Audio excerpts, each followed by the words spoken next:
Como, sí, como decía Horacio, yo, Cristian Ramírez y Luis Pastén vamos a ser los moderadores de esta mesa. Eh, Ambos somos participantes del comité organizador y moderadores de esta mesa, la número 14, titulada Tecnología e Ingeniería, del Congreso de Estudiantes e Investigadores de Posgrado 2022. Hoy tenemos el agrado de presentar dos charlas. La primera a cargo de Carlos Ignacio Mariño Velázquez, perovskitas laminares de lantanio estroncio, aluminio, magnesio y lantanio estroncio, gadolinio, magnesio y sus aplicaciones como electrolito sólido en pilas de combustible de hidrógeno. Segundo, tenemos el agrado también de presentar la segunda charla de Natalia Angélica Valderrama Quinteros, titulada Correlaciones cuánticas y transiciones de fase cuánticas. Ok, cada expositor contará con aproximadamente 20 minutos para exponer y al final se realizará una ronda de preguntas para que todos los asistentes y tanto los expositores como los asistentes a cada presentación, perdón. Perfecto. Luis, ¿te parece que empecemos y demos pie a la primera charla? ¿Aló? Sí, me parece bien. Perfecto, entonces voy a presentar a nuestro primer expositor. Nuestro primer expositor es Carlos Ignacio Mariño Velázquez. Él es ingeniero físico titulado el año 2016 de la Universidad de Santiago. Terminó su doctorado en ciencias y en ciencias 21 y actualmente participa en un Fondesis de postdoctorado desde el año 2022. Carlos presenta distintas publicaciones en importantes revistas científicas tales como la Royal Society of Chemistry y Materials. A continuación, dejo con ustedes la presentación de caminos difusionales en perovskita laminares de lantanio estroncio, aluminio, magnesio y lantanio estroncio, gadolinio, magnesio y sus aplicaciones como electrolito sólido en pilas de combustible de hidrógeno. Adelante, Carlos, por favor, tienes la audiencia para ti. Buenas tardes a todos los auditores. Un placer y un honor estar aquí participando en el congreso de posgrado de nuestra alma mater. Así que bueno, no podía no participar. Si ando un poco entrecortado puede ser un poco por la señal. Ahora estoy en Madrid, entonces por ahí quizá la internet puede caerse un poquito, pero ahí me van avisando. Perfecto. Bueno, entonces como bien dijo el presentador, entonces voy a hablar sobre estas perovskitas laminares de la composición que aparecen en pantalla, ¿no? Lantano estroncio, aluminio, magnesio, y lantano estroncio, galio, magnesio, ahí la corrijo, no es gadolinio, es galio, y bueno, con deficiencia de oxígeno, oxígeno 4 menos delta, ¿no? Su aplicación en particular está en estas pilas de combustible de hidrógeno, en particular de óxido sólido, es el diseño de este tipo de fuel cell, de pila de combustible, y nuestros materiales principalmente tienen como función o aplicación como electrolito, es decir, una de las componentes de la fuel cell, que es la parte central, el electrolito, que es sólido, eh, se utiliza en este tipo de materiales porque presenta, digamos, conductividad de iones de oxígeno. Por consiguiente, es un conductor de iones de oxígeno a diferentes condiciones, en particular a altas temperaturas, 800, 900 grados. Y uno de los propósitos de la investigación es tratar de reducir estas temperaturas de operación con el fin, digamos, de hacer asequible el escalamiento, digamos, de estos materiales para poder utilizarlo de forma ya industrial y salir, digamos, de la etapa prototipaje, de laboratorio. Entonces nuestro desafío, digamos, como ingeniero y científico de materiales es buscar estas nuevas alternativas, nuevos materiales para esta aplicación. Entonces, acá. Ahí. Entonces, bueno, como introducción voy a hablar un poquito sobre lo que son los conductores iónicos y sus fundamentos teóricos un poco. Después vamos a hablar sobre los conductores de ion oxígeno en particular. Después perovskitas laminares obtenidos mediante síntesis química. Y luego caracterización estructural, caminos difusionales, conductividad iónica y energías de activación. Por último, las mismas perovskitas laminares obtenidas mediante mecanosíntesis, síntesis mecánica, y también sus propiedades eléctricas y estructurales. Y finalmente, una nueva estrategia, que es un poco donde está direccionado mi proyecto de postdoctorado. Conductores iónicos, puede ser tanto líquido o sólido. Los líquidos, por supuesto, son los más conocidos, que se utilizan para electroquímica, digamos, a temperatura ambiente, que sé yo, KOH, todos los que conocemos cotidianamente en el laboratorio. Y por otro lado están los conductores iónicos sólidos, que pueden ser cristalinos y amorfos. En particular nos interesan los cristalinos, donde el elemento transportado, el ion que se transporta, va a depender, por supuesto, de la estructura, ya sea sodio, litio, en el caso de las baterías de litio, por ejemplo, oxígeno, plata, hidrógeno o protones, cobre, etc. O sea, diferentes materiales pueden presentar diferente conductividad, o el elemento que se conduce es diferente, digamos. Aquí tenemos un gráfico de Malti, y él más o menos un resumen, digamos, de todos los tipos de materiales, ya sea conductores electrónicos, que son los que tenemos aquí en el eje X, ya sea aquí en el eje X abajo a la derecha, tenemos los metales, que prácticamente es solamente conductividad electrónica, por supuesto entre iones, o sea, entre electrones y hueco, del orden de los 10 elevado a 4, 10 elevado a 6 Siemens por centímetro, y a medida que vamos perdiendo conductividad, pero netamente conductividad electrónica, bueno, aparecen los semiconductores. Y a medida que vamos subiendo en el gráfico, hacia el eje Y hacia arriba, bueno, vamos teniendo materiales que presentan conductividad iónica, ¿no? Entonces aquí en el medio están los conductores mixtos, que se utilizan cotidianamente para electrodos, porque los electrodos tienen que conducir iones y también electrones. Mientras que aquí bien pegadito a la izquierda, tenemos los conductores que son puramente iónicos o con una conductividad electrónica despreciable comparado con la iónica.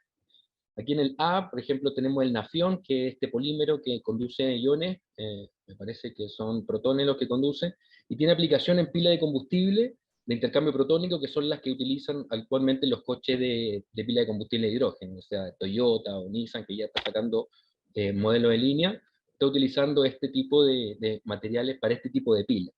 Nuestras pilas de óxido sólido tienen una eficiencia mayor a la de esta que se utilizan en los coches, y porque son de alta potencia, debido obviamente a las temperaturas de funcionamiento que operan, 800 grados, 900 grados.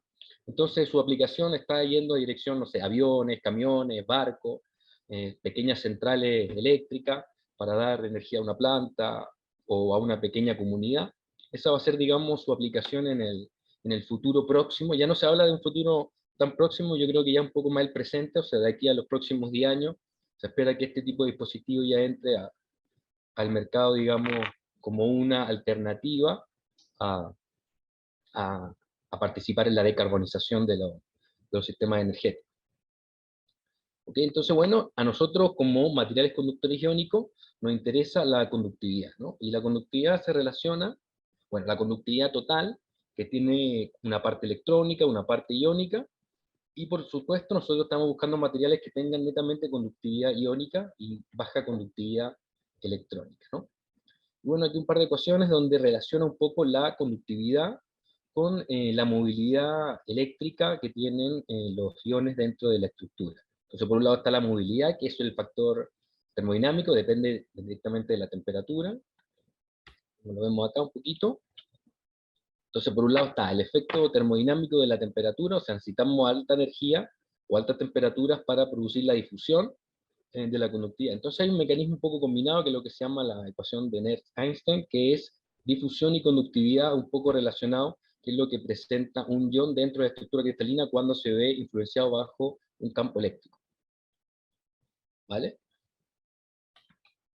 Entonces, bueno, los conductores de ion oxígeno, como les comentaba, hay diferentes estructuras cristalinas que presentan estos mecanismos de conductividad iónica. Para tener un buen conductor iónico tenemos que hablar de conductividades del orden entre los 10 y los 100 milisieverts por centímetro, entre 700 y 1000 grados, ¿vale? Las estructuras más cotidianas o más utilizadas, que se utilizan ahora actualmente, son fluorita, tipo ISZ, o sea, ytria dopada o estabilizada con circonia, gandolinio dopado con ceria, de tipo fluorita. También hay perovskitas cúbicas, la estrella, digamos, el SGM, lantano, estroncio, galio, magnesio, oxígeno 2.85. Entonces, la idea de dopar los elementos o los materiales es producir estos defectos de oxígeno que demuestran, digamos, que la no estequiometría de oxígeno mejora notablemente las propiedades de conductividad iónica. También hay materiales que presentan conductividad iónica por mecanismo de intersticial, es decir, meter oxígeno extra en los sitios intersticiales de la estructura cristalina. La apatita es la que ha mostrado mejores propiedades eléctricas, y tiene, digamos, este mecanismo de tipo de intersticial, ¿no? O que se llama de Frank. Un poquito para entender un poco cómo se forman las vacancias. Entonces, si nosotros tenemos un tipo de material tipo A2B3, entonces la idea de incorporar un dopante, por ejemplo, en el sitio A, con una valencia diferente, menor, por ejemplo, si el sitio A tiene una valencia más 3, no sé, un lantano, podemos poner un estroncio que tiene valencia más 2, y ese desbalance de carga, digamos, produce que la estructura cristalina compense ese desbalance, sacando oxígeno de la estructura y produciendo estos defectos puntuales que son vacancias de oxígeno. A medida que vamos poniendo más dopante, más entonces hay mayor cantidad de vacancias. Por supuesto, esto en el caso ideal, sin pesar de que pueda aparecer una segregación de una segunda fase, qué sé yo, pero en el ideal, digamos, a medida que ponemos un dopante con una valencia menor en un sitio y una valencia mayor, se producirían vacancias de oxígeno en la estructura. Y si, bueno, si pusiera un átomo de valencia mayor, por ejemplo, si pusiera un más 4 en el sitio del más 3, bueno, ahí se produciría un balance positivo y compensaría, digamos, la estructura poniendo intersticiales de oxígeno extra en la estructura, como en el caso de la apatita. Bueno, ahí más 3, un poco más, entonces entre más dopaje, mayor cantidad de vacancia, y nuestro delta, digamos, que no olvida que la estructura es oxígeno 4 menos delta, entonces mejoraría, digamos, las propiedades de conductividad en teoría. Eso es lo que tenemos que después medir directamente. Nosotros quisimos trabajar en esta idea de innovar y buscar nuevas estructuras. Hay estructuras que se llaman de la serie Rueson-Popper, que son perovskitas laminares, es decir, tiene una perovskita cúbica en el centro, y se intercala, digamos, con una laminilla que se llama una lámina tipo cloruro de sodio, en este caso, donde produce otro tipo de estructura, ya una estructura tetragonal, que sé yo, tiene un grupo espacial bien definido, 4I/MMM, que sirve, es muy útil, digamos, después para hacer refinamientos de Rydberg y estudiar los parámetros cristalográficos con mayor precisión. Y bueno, nosotros quisimos dopar el sitio del aluminio, que es el sitio B, con diferentes dopantes, magnesio, circonio, silicio. Algunos son divalentes, debería producir vacancia de oxígeno, y algunos tetravalentes, que son circonio y silicio, que debería producir intersticiales de oxígeno.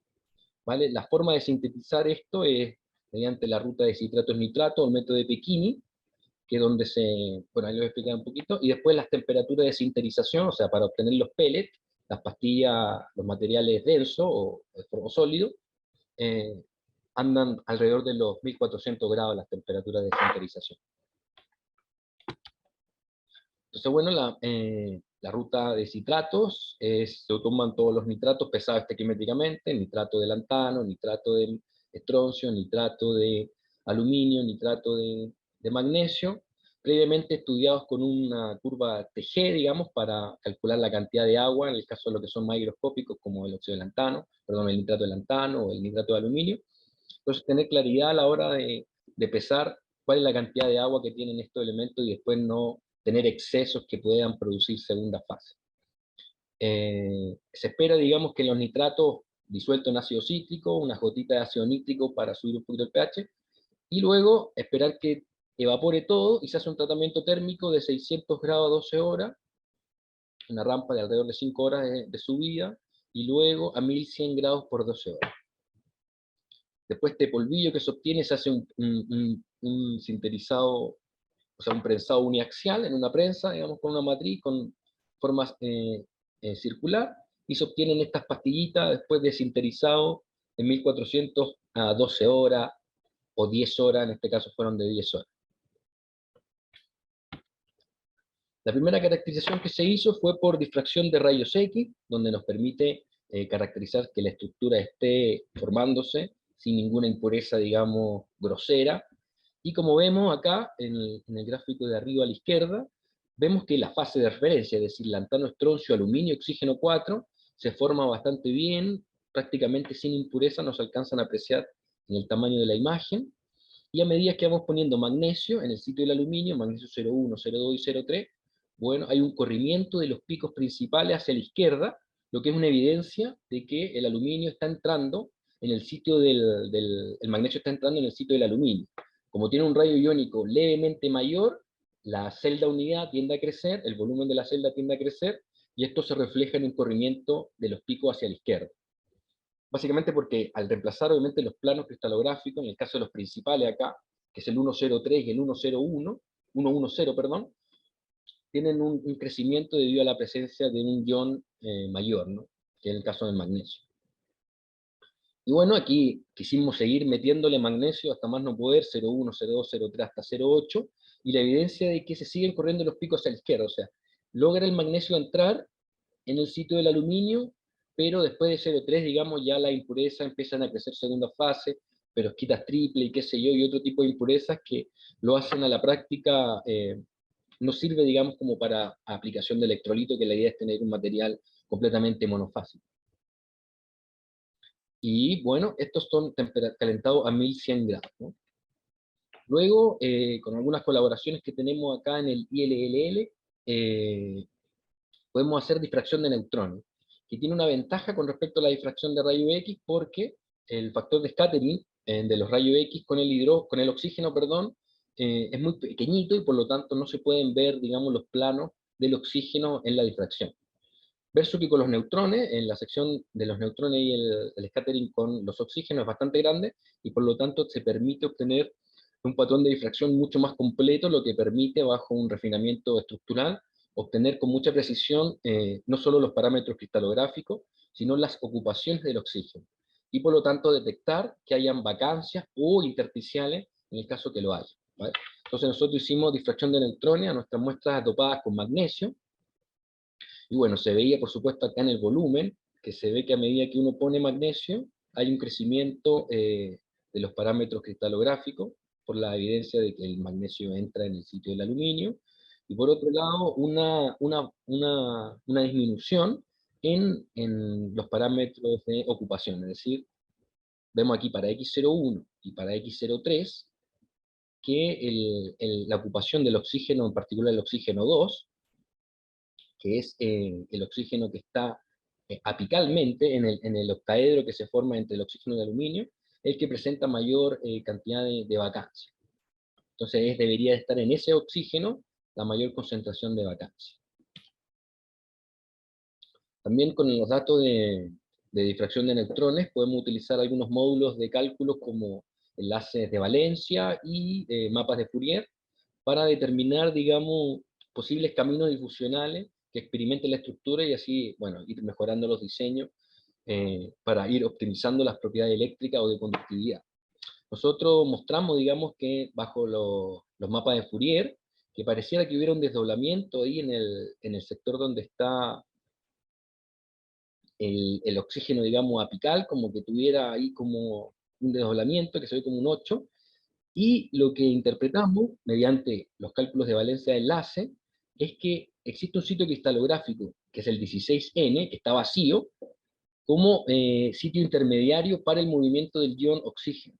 Es decir, que el ion podría saltar, digamos, de oxígeno O2 a O2, no directamente, sino utilizando este espacio cristalográfico que está vacío para minimizar, digamos, su resistencia al salto, digamos. Pero alarga un poco el salto, o sea, el camino es más largo, pero requiere menos energía. Eso es lo que queremos mostrar un poco. Y bueno, y esto es lo que llamamos un mecanismo de salto combinado, ¿no? O sea, no salta de sitio de vacante a vacante, sino que utilice ese sitio intersticial intermediario. Y también indagamos en la posibilidad, en el caso de las muestras que son con galio, de que debido a que había mayor concentración de vacancia en los oxígenos apicales, es decir, los que están alrededor del octaedro, es de que el mecanismo de movimiento del ion sea el giro completo del octaedro, como se ve aquí que le llamamos un mecanismo de giro. Ese no, hay que indagar un poco más en los datos, digamos, en nuevas pruebas, para corroborar que esto esté pasando, pero desde el punto de vista de la imaginación, podría ser un tipo de mecanismo que permita, digamos, la difusión del oxígeno. Entonces, en cuanto a las conductividades, nosotros, como les había comentado, hicimos dopajes por vacancia, que fueron con magnesio, dopamos con silicio, con circonio, y observamos, digamos, que las muestras que tienen mayor cantidad de conductividad son las que presentan los mecanismos por vacancia. Aquí en un gráfico a la izquierda, es un gráfico de tipo Arrhenius, conductividad versus temperatura. A medida que nos vamos corriendo hacia la izquierda, es más temperatura, alrededor de 900 grados, hasta los 300 grados aproximadamente. La curva aquí en amarillo, los puntos en amarillo, es la región sin dopar, o sea, lantano, estroncio, aluminio, oxígeno 4, y lantano, estroncio, galio, oxígeno 4. ¿Por qué galio y por qué aluminio? Bueno, el LSGM, que es el electrolito conocido como, porque se usa mucho, digamos, a nivel experimental, tiene composición lantano, estroncio, galio, oxígeno, magnesio. Pero en esta estructura cúbica. Nosotros quisimos ver, bueno, qué pasa si la estructura ahora es tetragonal, y quisimos probar en esta fase lantano, estroncio, galio, oxígeno 4.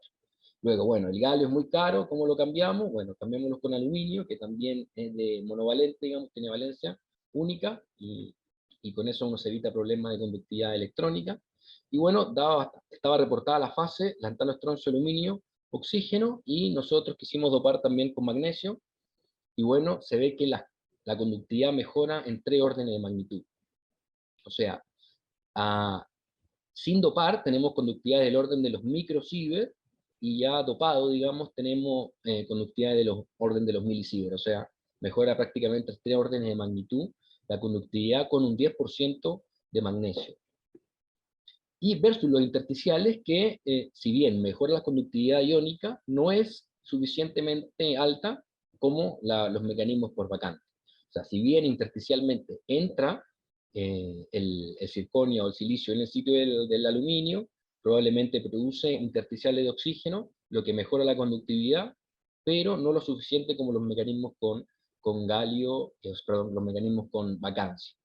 Aquí en verde y en rojito y en azul son el LSGM, el ISZ y el gandolinio dopada con ceria, que son los electrolitos que se usan comercialmente. Como vemos, estamos ahí, estamos cerquita, digamos, de entrar en competencia con ellos, y la idea, digamos, de este proyecto postdoctorado es mejorar un orden de magnitud más la conductividad, y con eso ya entraría, digamos, a tener buenas características este electrolito, porque hicimos pruebas de compatibilidad química con los electrodos, pruebas de dilatación térmica, o sea, coeficiente de dilatación térmica, que sea también similar al del electrodo, y anda bastante bien en ese sentido. Entonces, solo nos quedaría subir un orden de magnitud más la conductividad, lo que mejoraría notablemente este electrolito como posible aplicación a estos dispositivos de pila de combustible de óxido sólido.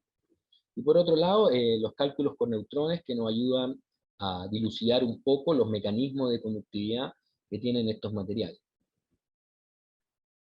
Y bueno, las muestras dopadas con galio también presentan, digamos, un mejoramiento, una mejora sustancial con respecto al dopaje con magnesio. O sea, sin dopar, también estamos del orden de los microsievert por centímetro, y al dopar con magnesio, mejora la conductividad notablemente, casi incluso en 3 órdenes de magnitud, un poquito menos. Eso sí, galio 0,3, que fue la que mostró mayor conductividad, que está de orden de los 3.98 milisievert por centímetro. Si subiéramos un orden de magnitud a 39, 40 milisievert por centímetro, ya sería también un electrolito, digamos, bastante atractivo a la hora de pensar en un dispositivo ya, en un prototipaje, que sé yo, algo así. Luego quisimos hacer lo mismo, pero con una síntesis, síntesis mecánica, es decir, tratar de evitar un poco el tema de los nitratos, que probablemente tiene un impacto medioambiental un poco mayor que la síntesis mecánica. Y bueno, revelamos que la fase, digamos, se obtiene mediante síntesis mecánica. El objetivo inicial era poder obtener un amorfo mediante la síntesis mecánica, es decir, molimos durante 100 horas, y bueno, lo que vimos que era imposible amorfizar la muestra y que la fase se obtenía mecánicamente. Que no es algo muy cotidiano, digamos, que se obtenga mediante mecanosíntesis una fase directa. Eso sí, obviamente, como los cristalitas son del orden, hicimos TEM, digamos, y tenemos cristalitas del orden de los 10 nanómetros, qué sé yo, nanopartículas, con zonas, con regiones que son cristalinas, que representan los picos, que son bastante anchos, pero sí representan, digamos, la formación de una fase ahí, inicial de una semilla, y de zonas amorfas. Por lo tanto, entonces, después del tratamiento térmico a 1000 o la sinterización a 1400 grados, vemos que la fase con magnesio, es decir, 0,1 de magnesio, estabiliza súper bien como un material monofásico. Incluso la muestra sin dopar, sin magnesio, presentaba ahí la nucleación de algunas pequeñas impurezas después de sinterizado. Es decir, con 10% de magnesio la muestra resultó ser mucho más estable que para las muestras 0,2 y 0,3. Como vemos, para muestras 0,2 y 0,3 crecen estas impurezas aquí al lado de los picos principales, eh, lo que es muy perjudicial, digamos, a la hora de fabricar un electrolito monofásico. Por otro lado, vimos también en las muestras 0,2 y 0,3 que había una segregación de la muestra. Pareciera que fuera un material de dos fases, pero no lo es, porque el difractograma revela, digamos, impureza del orden del 10% en cuanto a fase, pero sí existe una segregación, porque aquí están las fotos, digamos, SEM, con electrones secundarios y electrones retro. Se ve que hay una segregación del lantano y el estroncio, o sea, zonas ricas en lantano y zonas ricas en estroncio. Que es el problema que tiene generalmente el estroncio, que es muy interdifusivo, se mete por los recovecos, qué sé yo, y aparece esta segregación para las muestras X02 y 03, lo que obviamente podría tener un impacto negativo a la hora de la conductividad. Y por otro lado, las muestras de síntesis mecánica tienen una alta porosidad, que es lo que no se quiere para los electrolitos que necesitan una densificación superior al 95%. La densificación obtenida por síntesis mecánica es del orden de los 70%, por lo que en ese sentido no es muy atractivo como electrolito. Por ahí su aplicación podría entrar mejor como electrodo, que se necesitan materiales más porosos, es lo que también vamos a indagar en esta nueva etapa del proyecto. Y bueno, de la misma manera las conductividades también se midieron, y también revela, digamos, que las muestras sin dopar, eh, o las muestras dopadas con magnesio, mejoran notablemente la conductividad, del orden también de 3 órdenes de magnitud la conductividad. Estas medidas de conductividad se hicieron mediante espectroscopía de impedancia, entonces se obtiene, digamos, estos arcos de Nyquist que se llaman, y bueno, después se ajustan, se obtiene la resistencia, se hace la normalización con la geometría del pellet, y bueno, uno obtiene la conductividad, después se grafica con respecto a la temperatura, y se obtienen estos gráficos de tipo Arrhenius, donde la pendiente, digamos, es la energía de activación. Y bueno, la energía de activación disminuyeron con la síntesis mecánica, es decir, los materiales quedan más reactivos al movimiento de los iones versus la síntesis citrato-nitrato, la síntesis química. Lo positivo de la síntesis citrato-nitrato es que los pellets eran bastante densos, tenían densificaciones del 96%, 95%, lo que era positivo en ese sentido.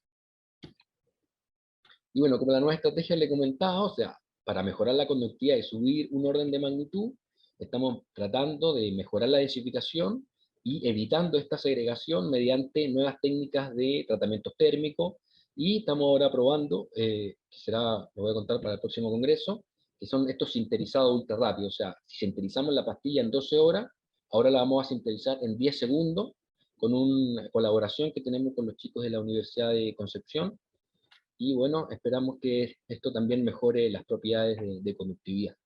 Otro es probar con nuevos dopajes, ahora estamos probando con sodio, es bastante más grande que el magnesio, pero pensamos que por ahí podría en pequeñas cantidades dopar, digamos, el aluminio y mejorar un poquitito más la conductividad. Y por último, un cambio cristalográfico, probar con nuevas fases.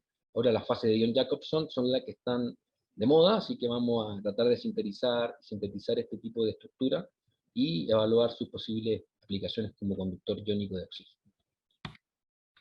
Bueno, por eso por ahora, así que muchas gracias por su tiempo.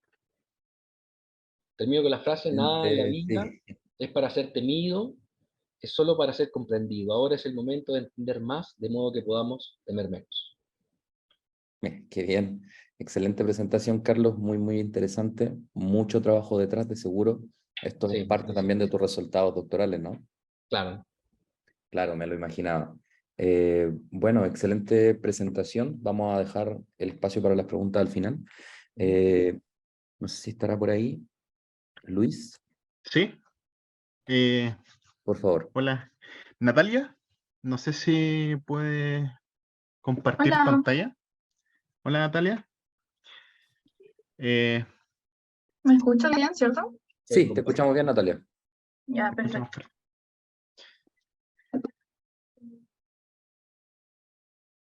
sí, ¿Sí? sí, hay, bueno, una pequeña presentación para Natalia. Natalia Angélica Valderrama Quinteros, quien es licenciada en Física Aplicada y actualmente se encuentra realizando el programa de Magíster en Ciencia con mención en Física.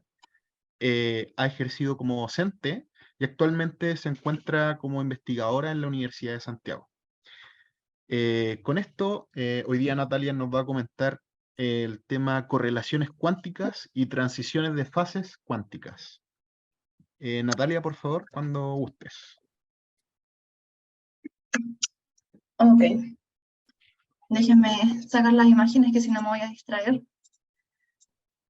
Ya. ¿Cómo se baja esto? Ahí se baja. Bien. Como ya lo mencionaban, estoy en el máster de Ciencia con mención en Física. Este es mi proyecto de tesis, del cual les voy a mencionar que es un trabajo en proceso. Ya estoy a cargo del doctor Juan Carlos Retamara Barzúa. Bien. En primer lugar, les voy a hablar de la motivación que tengo para poder estudiar este tipo de sistemas. Les voy a introducir los conceptos relevantes para poder entender el trabajo de tesis, que serían transiciones de fase cuántica, los estimadores de correlación, DMRG, que sería mi algoritmo numérico para poder simular estos sistemas. Voy a mostrarles unos resultados que están en la literatura que he logrado reproducir con mi algoritmo.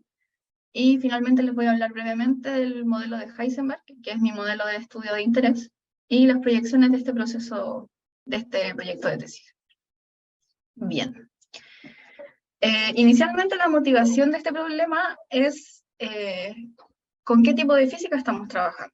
Normalmente uno cuando está en pregrado le enseñan cómo trabajar con una partícula y finalmente interactúa con otra, pero la mayoría de los problemas físicos no son problemas aislados de una partícula o dos partículas, sino que son problemas de muchos cuerpos.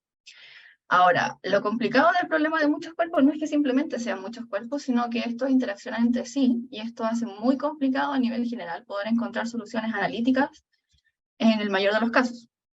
Por tanto, lo complicado del problema de muchos cuerpos son las interacciones. Sin interacciones, en vez de tener un problema de muchos cuerpos, tenemos muchos problemas de un cuerpo. Bien. Ahora, ¿por qué cadenas de espines y no otra cosa? A mí particularmente me llama mucho la atención la física que exhiben los espines. Tienen propiedades emergentes súper interesantes, sobre todo cuando hablamos a temperatura igual a cero, que sería a nivel cuántico. A temperatura igual a cero ocurre este fenómeno que se llaman transiciones de fase cuánticas, que son transiciones entre estados de la materia, como uno podría decirlo, del cual les voy a hablar más adelante. ¿Y por qué escogí la geometría de cadenas? Porque el problema unidimensional, porque a pesar de que es un problema complejo, el carácter unidimensional es aún así lo suficientemente simple para poder ser abordado, ya sea de forma analítica o sea de forma numérica aproximada. Bien, da como resultado que al tener muchos espines, tengo muchas interacciones, y particularmente los espines son sistemas fuertemente correlacionados. ¿Pero a qué nos referimos con correlación? Normalmente en física uno trabaja con algo que se llama función de correlación para un observable. Un observable a nivel cuántico quiere decir una cantidad que yo clásicamente podría observar como la posición o la velocidad, pero se lleva a nivel cuántico mediante un observable que es una matriz.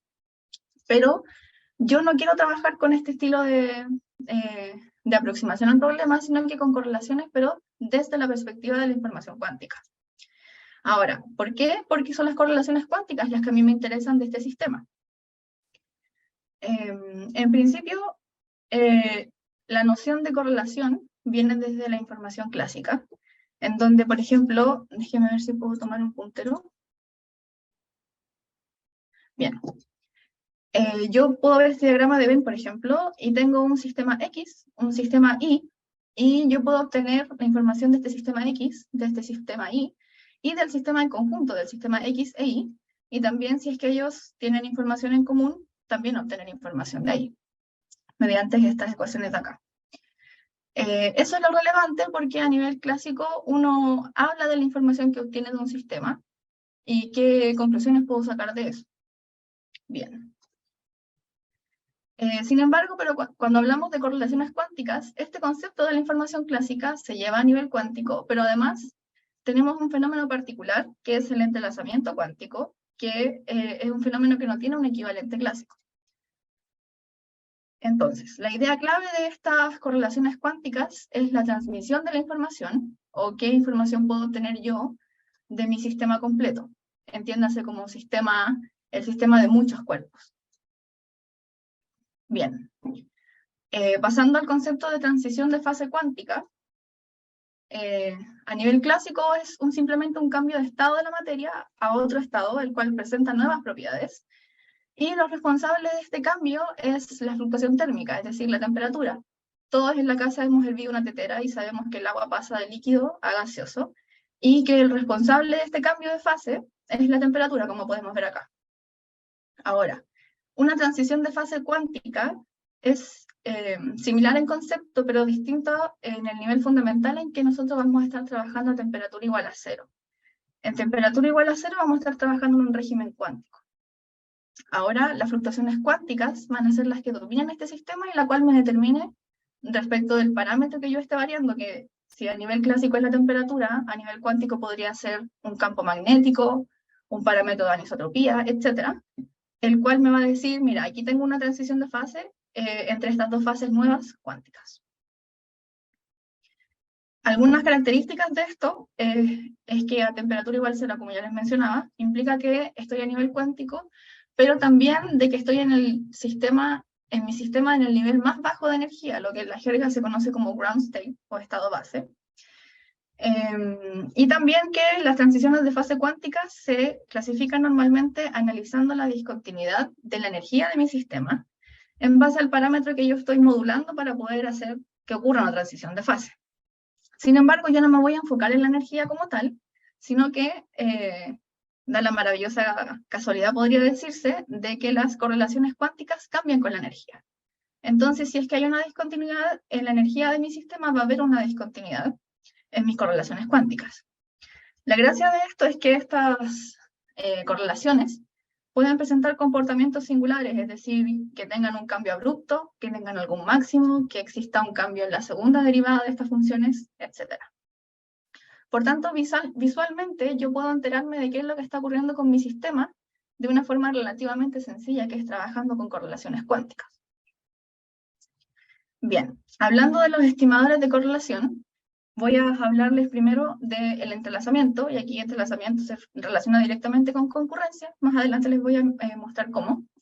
Uno, cuando habla a nivel cuántico, trabaja con estados puros o con estados mixtos.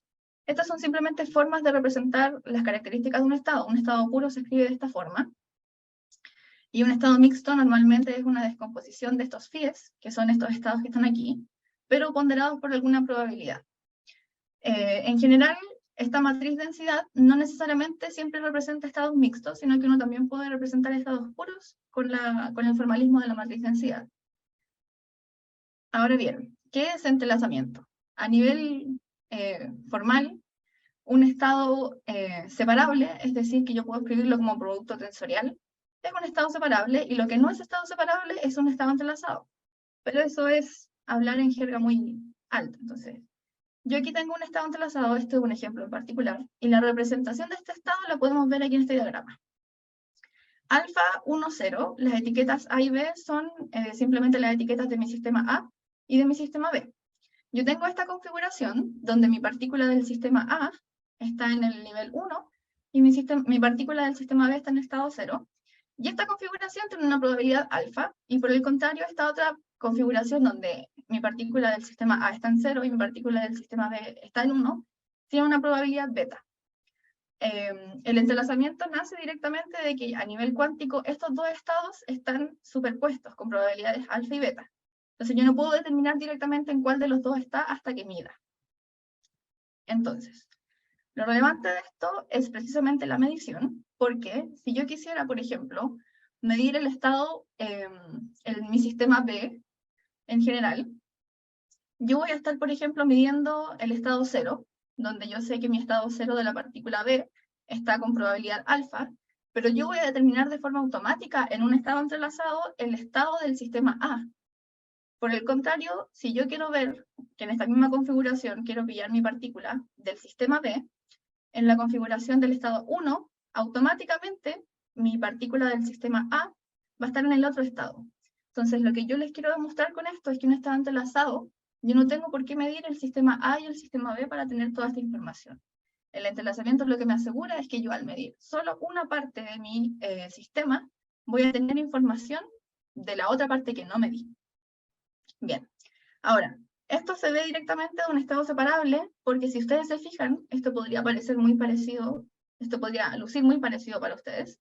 Sin embargo, si se fijan en las configuraciones que yo tengo, si yo mido sobre el sistema B, tengo mi partícula en 0 en ambas configuraciones, pero no puedo decir nada sobre dónde está la partícula del sistema A.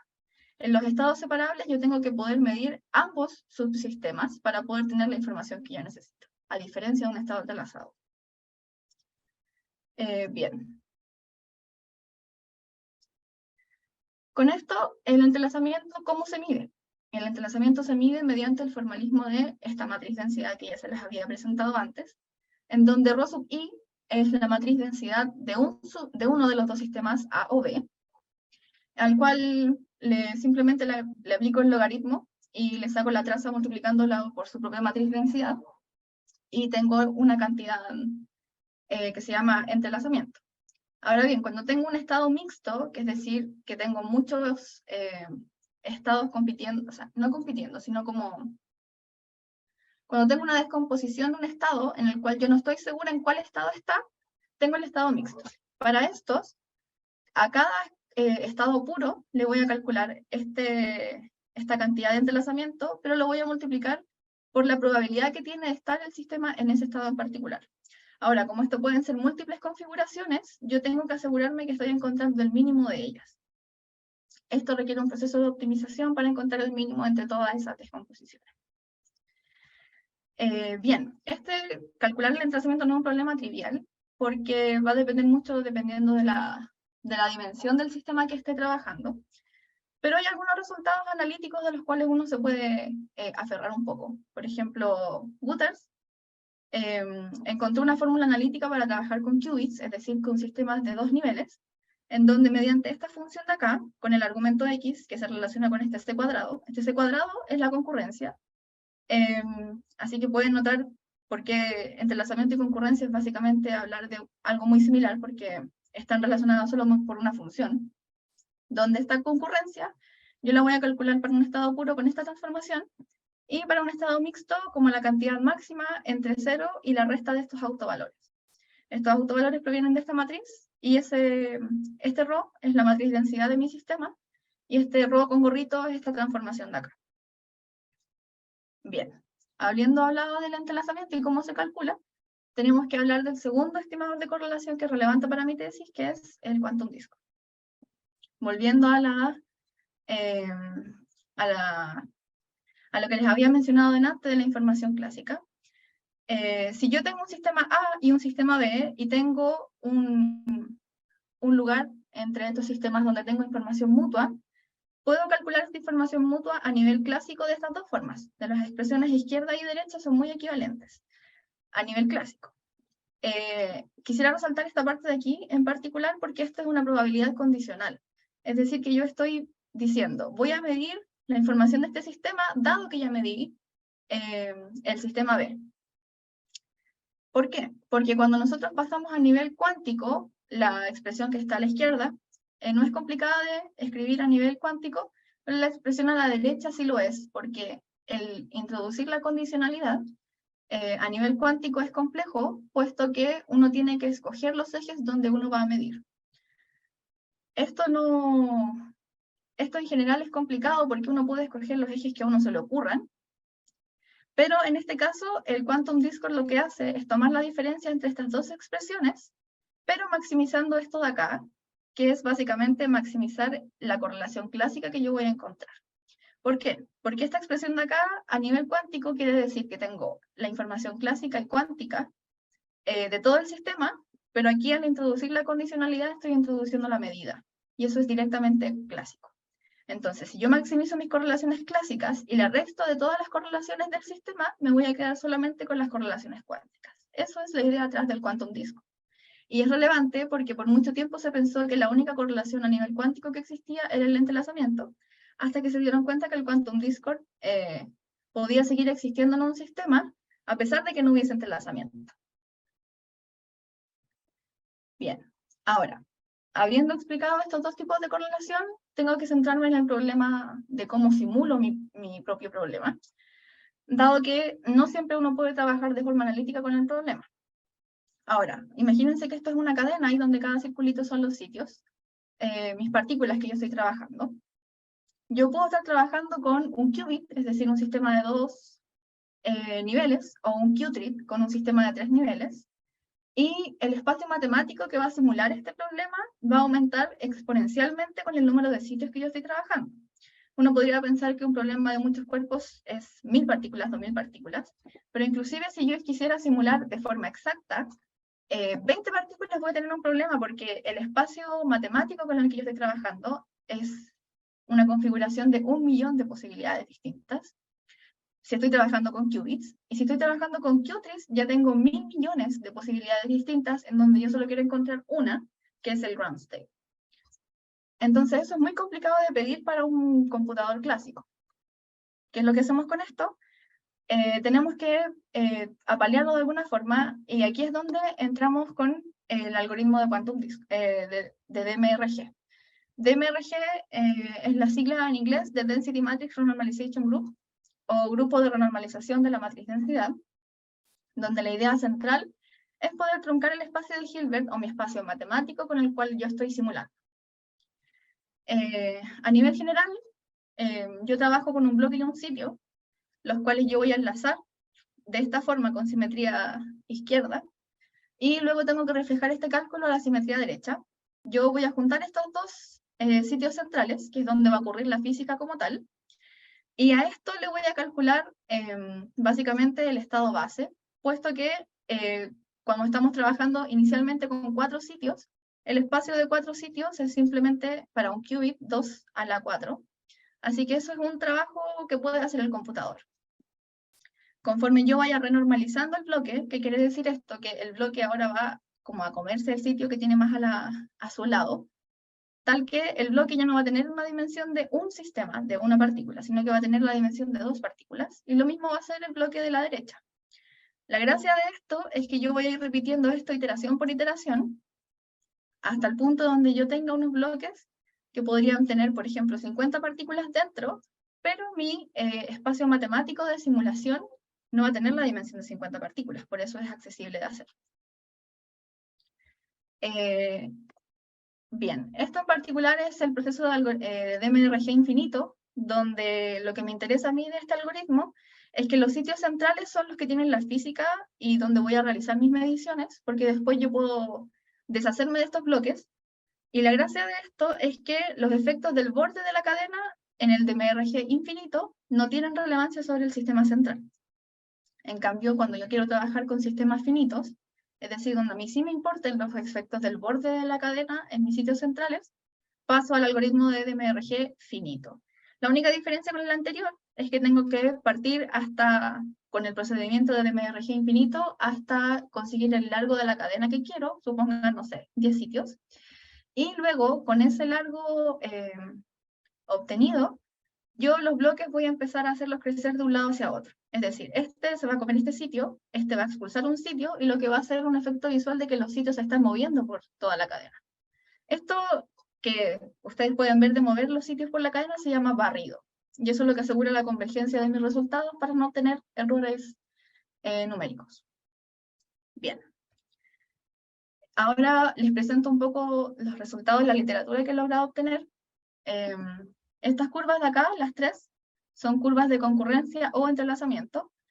En este caso en particular tenemos el modelo XXZ de spinum medio. Spinum medio son dos opciones, en donde aquí podemos observar que la curva tiene un máximo. Este sistema en particular tiene dos transiciones de fase, que sería en delta igual a -1.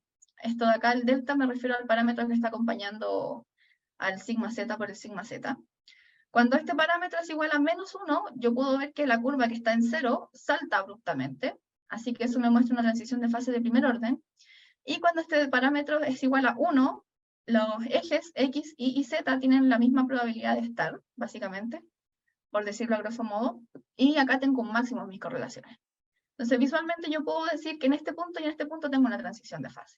Ahora, no todos los máximos son transiciones de fase. En este módulo, por ejemplo, que es el modelo de Ising, la transición de fase es una transición de fase de segundo orden, en el punto J sobre 2H igual a 1. Para resultados de Quantum Discord, podemos ver estas tres imágenes y quiero que se concentren particularmente en esta, puesto que es el Quantum Discord, las correlaciones de Quantum Discord para el modelo que yo estoy estudiando, que es modelo XXZ, pero con spin igual 1. Aquí, cuando tenemos el parámetro de anisotropía, en -1 existe un salto desde 0 hasta aproximadamente 0.4, lo que marca una transición de fase de primer orden. Este punto de aquí marca un punto de simetría, y aquí, lamentablemente no se alcanza a apreciar por falta de densidad de datos, existe una transición de fase de segundo orden. Pero básicamente la idea que quiero transmitirles es que estas correlaciones podemos observar los saltos, y fijándonos en estos puntos en particular, podemos observar propiedades del sistema. Bien. Ok.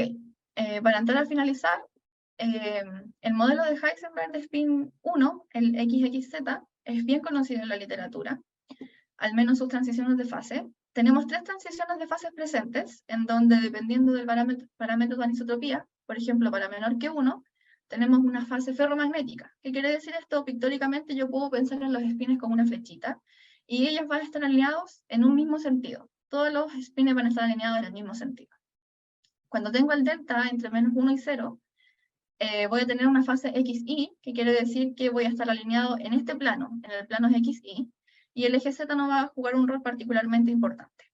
Luego tengo otra transición de fase en delta aproximadamente igual 0, donde paso la fase de Haldane, y tengo otra transición de fase que es de segundo orden, en 1.185, donde mi transición de fase me lleva a un estado, a una fase de nil, o una fase antiferromagnético. Es decir, que mis spines van a estar apuntando hacia arriba y hacia abajo de forma ordenada.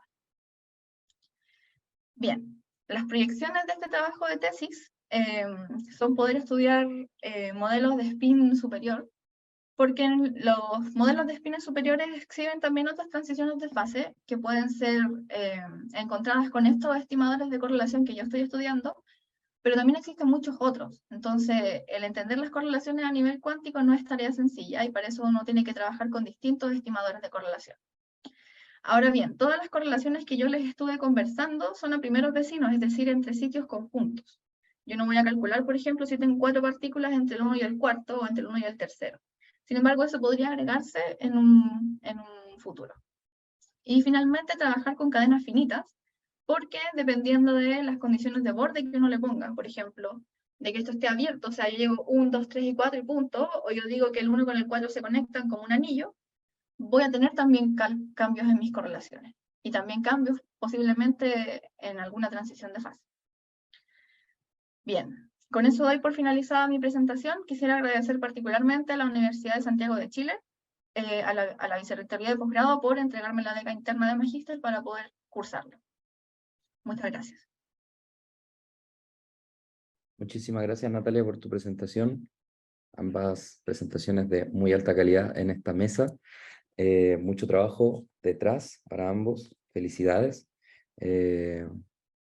Luis, ¿algunas palabras para nuestra presentadora Natalia? No, gracias, se ve que hay harto por hacer.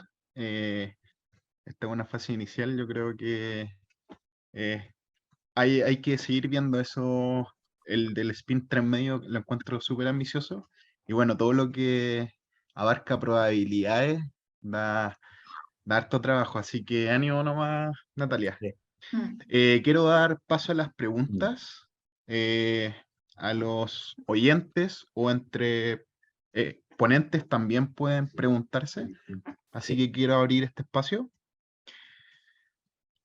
No sé si hay alguna pregunta. Partamos con Carlos, ¿no? Sí, me parece perfecto. ¿Alguna pregunta? Para Carlos, de parte de la audiencia.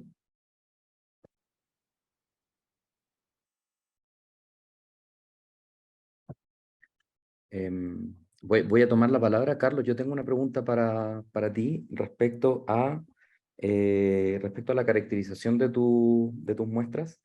En una parte, cuando hiciste la caracterización del material lantanio, estroncio, aluminio, ¿no? Mostraste una difracción de rayos X. ¿Tú puedes saber a través de eso qué grado o porcentaje de dopaje tienes?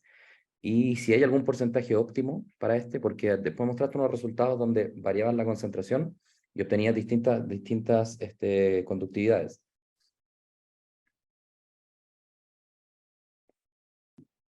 No te oímos, Carlos. Ah, ¿tienes tu micrófono muteado, Carlos? ¿Sí? ¿Ahora sí? Sí, ahora sí te escuchamos. A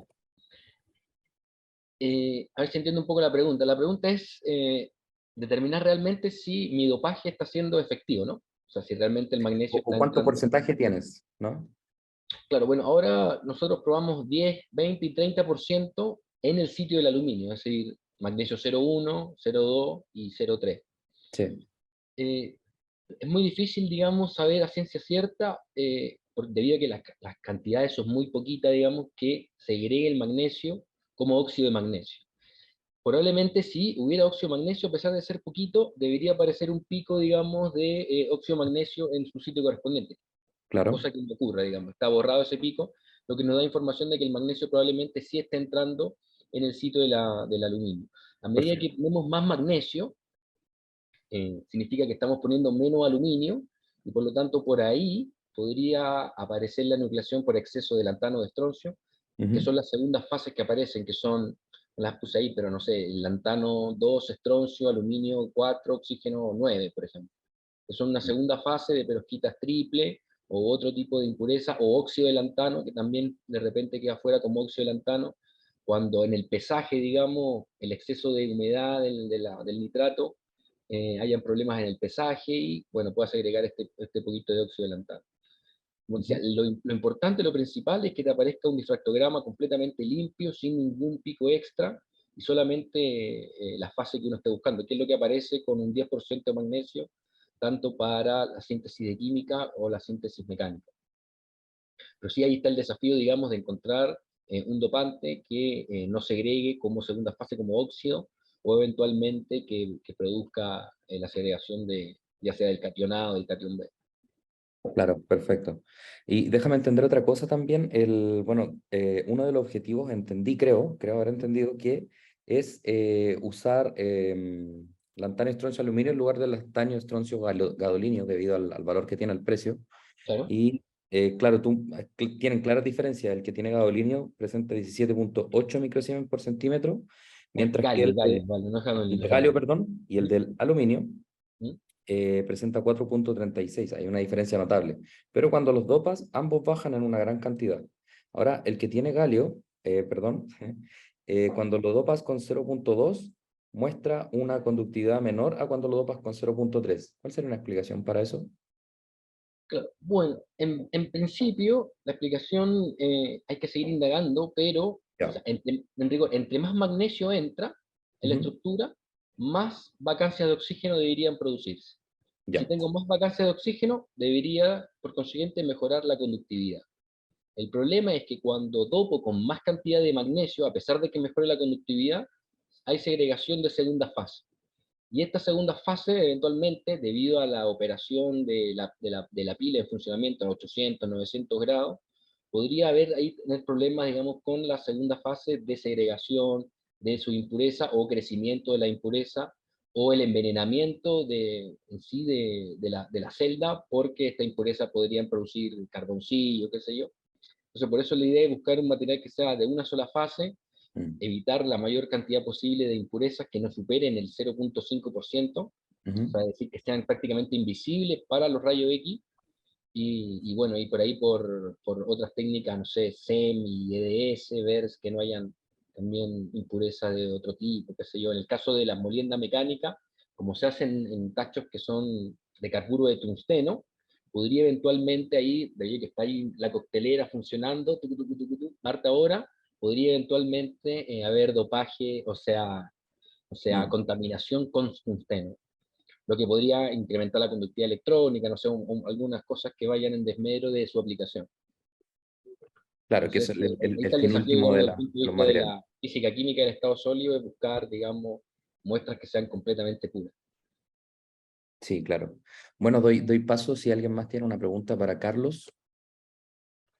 ¿Alguien más en los oyentes?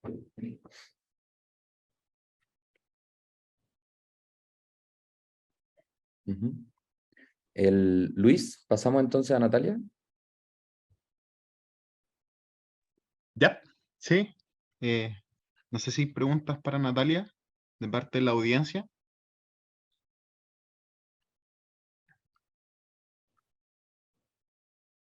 Yo tengo una pregunta. Adelante. Por favor. Vale.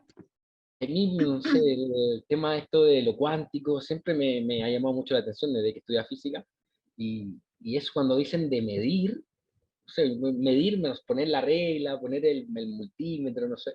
Entonces me choca un poco de entender un poco cómo es la dinámica de medir en estos experimentos. Me imagino, claro, como son simulaciones, de repente dentro de la simulación está la medición, como aplicar la matriz, digamos, esta del observador.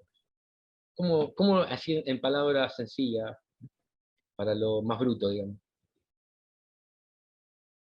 Claro, mira, normalmente uno cuando trabaja con mecánica cuántica, el formalismo matemático, uno trabaja con matrices, con operadores, con vectores. Entonces uno lo que hace es proyectar. ¿Qué significa esto? Significa que yo voy a multiplicar mi estado, por ejemplo, por alguna matriz, que esta matriz tiene un significado físico, por ponerlo, no necesariamente en este contexto, pero quisiera, no sé, medir la matriz de la posición, o mi estado, en qué posición tiene. Yo simplemente voy a multiplicar una matriz por un vector, y esto está bien definido, tiene sus dimensiones correspondientes, pero básicamente va a depender del formalismo que uno esté trabajando. O sea, yo trabajo con mi estado representado en matrices, perfectamente podría tratar de representarlos en vectores, y es simple, tan simple como una operación matemática, pero a nivel fundamental, el problema de la medida viene de ahí, de poder lograr comprender qué significado físico tiene el multiplicar la matriz por el vector. Porque a finales de cuentas, como dices tú, uno cuando hace un experimento en el laboratorio y uno quiere medir una distancia, uno pone la regla. Pero cuando hablamos a nivel cuántico, uno está a una escala tan pequeña que realmente uno no entiende las interacciones porque no las ve, uno no es capaz de verlas. Uno podría intentar sacar conclusiones mediante algunos experimentos, pero todo eso va a significar que yo puedo destrozar mi estado cuántico si es que lo saco, por ejemplo, le pongo alguna frecuencia que me lo va a subir del estado. Entonces todo eso a nivel cuántico es complicado de medir un experimento. Fundamentalmente no se entiende a día de hoy qué es lo que pasa cuando yo proyecto. Pero a nivel matemático es tan simple como multiplicar una matriz por un vector. O sea, en lo cuántico le llaman medición a esta operación matriz, vector o qué sé yo, y ese resultado es fruto de esta medición que es básicamente la multiplicación de la matriz por el vector o lo que Claro, sea. Vale. claro. Natalia, una pequeña consulta o aclaración. Claro, para mí este tema de la cuántica es muy ajeno. La verdad, me gustaría que me explicara un poquito sobre una parte, cuando dijiste de las transiciones en fase cuántica, mostraste un gráfico típico de transiciones de fase qué sé yo, en un líquido, y después te referiste a la transición de fases cuántica y mencionaste que la transición es a temperatura cero. ¿Temperatura cero Kelvin? Sí. Eso es a nivel teórico, porque a nivel Claro, práctico uno en un laboratorio lo más que puede exacto, acercarse al cero absoluto son milésimas de Kelvin, tengo claro. entendido. Entonces, uno puede hacer este tipo de aproximaciones y Ujú. trabajar como si yo estuviese tratando esta temperatura igual a cero, pero cuando vaya a un laboratorio, lo máximo que pueden hacer es enfriarlo hasta las limitancias del mismo experimento. Ahora bien, uno normalmente trabaja con temperatura igual a cero porque es más fácil a nivel matemático conceptual, pero existen también tratamientos con temperatura distinta de cero, pero Perfecto. con temperaturas muy pequeñas.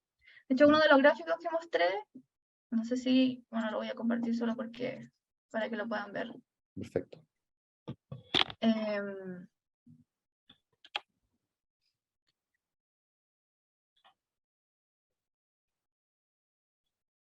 este de acá. Este de acá en particular, estoy calculando Quantum Discord, pero para una temperatura 0.01. Estas correlaciones es importante con el estudio de temperatura igual cero, porque si no se mete mucho ruido, puedo perder el estado que estoy tratando de entender. Pero más que nada, existe tratamiento para poder trabajar con temperaturas distintas de cero, porque precisamente un laboratorio no va a llegar al cero absoluto. Ujú. Imposible. Claro. Perfecto, muchas gracias, Natalia. ¿Alguien tiene otra pregunta para Natalia en el público?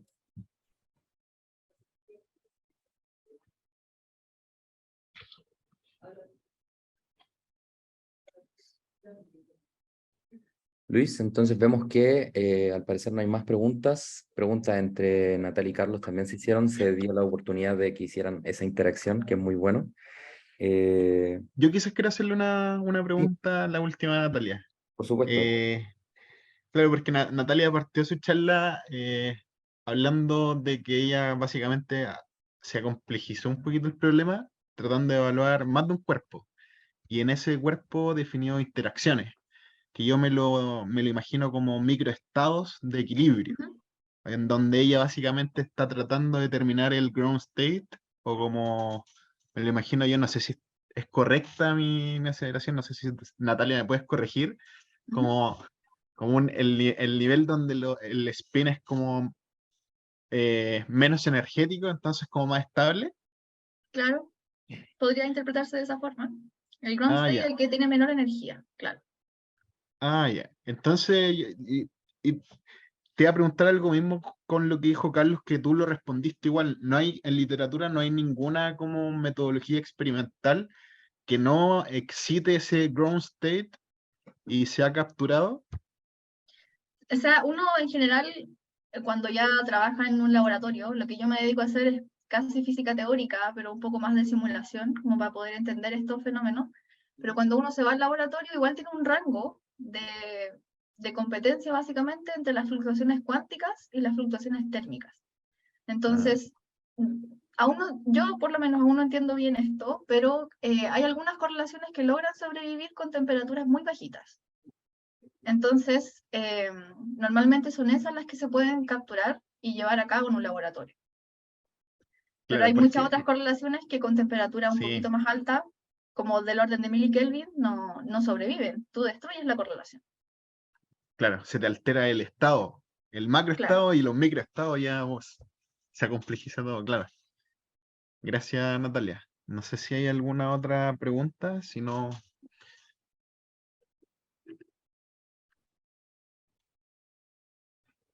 Mm. Bueno, quería dar también la instancia para que, si es que lo desean, nuestros expositores puedan dar algunas palabras finales, quizás algún alcance sobre sus proyectos de investigación. Carlos. Bueno, primero agradecer, por supuesto, al comité organizador, que es harto trabajo. Me tocó a mí participar en la elaboración de un congreso ahí cuando estuve haciendo mi doctorado en Valdivia, y si bien yo tenía un trabajo pequeño en la elaboración, mucho trabajo, y así que bueno, felicitación a todos los que han participado en la organización, y que un poco difundan los trabajos de cada investigador que tenemos ahí en LUSACH, para poder un poco interrelacionarnos entre diferentes temas, y por ahí aparecen colaboraciones, por ahí aparecen inspiraciones nuevas y diversificaciones, que ahora esa es la palabra que se usa, diversificación. Sí. Entonces, no, genial en ese sentido. Y bueno, nosotros estamos ahí en el departamento de física, tenemos ahí unos laboratorios que estamos mejorando de a poquito con los recursos del postdoc, qué sé yo. Así que si alguien en el futuro, este año, el próximo o el tercero, que son 3 años el proyecto, quiere avanzar en una tesis de pregrado, de posgrado, bueno, están abiertos los laboratorios para hacer experimentos de electroquímica, síntesis, difracción de rayos X, o sea, lo que gusten, así que todo invitado a nuestro laboratorio. Maravilloso, Carlos. Entonces tienen disponible ahí para recibir gente y también los equipos necesarios para eso. Como dice Carlos, es muy importante este tipo de instancias durante estos días. Ya este siendo el último del Congreso, se han dado las instancias para que la gente pueda interrelacionarse y para que pueda conversar, y esperamos que eventualmente esto termine en colaboraciones, que sería la idea de este tipo de eventos. Natalia, ¿algunas palabras finales? Reiterar el agradecimiento. Para alguien que está en el máster, normalmente estas son las primeras instancias de divulgación de sus trabajos, entonces igual es importante poder contar con estas instancias en general, porque, por ejemplo, igual para mí es mucho más amigable sentir que estoy presentando ante gente de la USACH que simplemente enfrentarme a gente que viene de otras universidades y que son expertos en el área. Entonces, como primer acercamiento a una exposición, Sí. esto es muy agradable. Les agradezco un montón por la instancia. Sí, muchas gracias a ti, muchas gracias a ti, Carlos, también. Espero que podamos finalizar este congreso de la manera adecuada, con mucho éxito. Así que muchas gracias a todos los asistentes. Luis, cerramos la mesa ya. Ahí le voy a dar el paso a Ahora. Horacio, no sé si Horacio quiere... Sí.